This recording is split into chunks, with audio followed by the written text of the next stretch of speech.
帮主真是太厉害了，这次一箭双雕，终于找到线索了。姑娘这一晚上斗智斗勇的，肯定饿坏了吧？不然我去那边路口给你买点吃的。好啊，那我在前面路口等你。好，等我啊。嗯。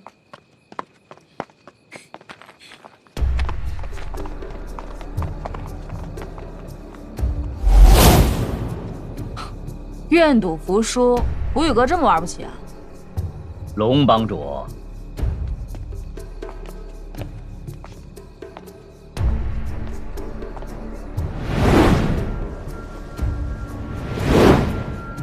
哦，原来是老朋友。上次失手实在是可惜，但想杀我龙傲云，没那么容易。来呀！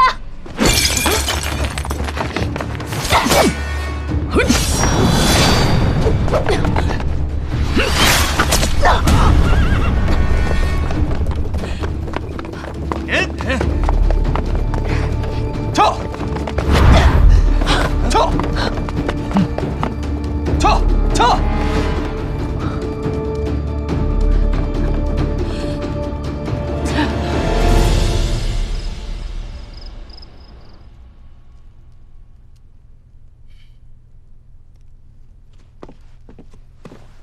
主子，有位姑娘前门口求见。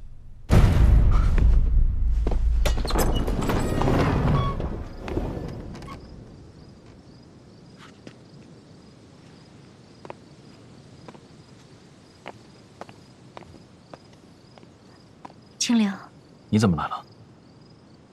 皇上赐婚，我便搬到郡王府旁，好与你商量婚事的诸多细节，也顺便给你个惊喜。我已经吩咐下人，把我府内装成丝绸庄的宅子模样，你看了也亲切舒心。你随我去看看。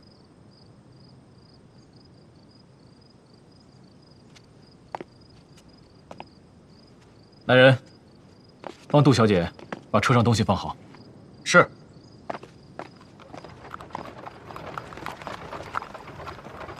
你来长安这些日子，不提书信，连句口信都未曾捎给过我。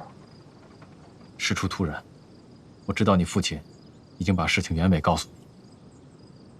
你可知因诚一别，我有多担心你的安危？抱歉，是我考虑不周，让你担心了。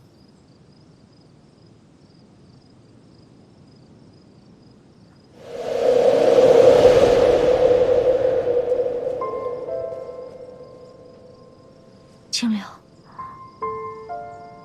我喜欢你。现在你我有婚约在身，我终于可以清清楚楚地告诉你，你日后可要好好待我。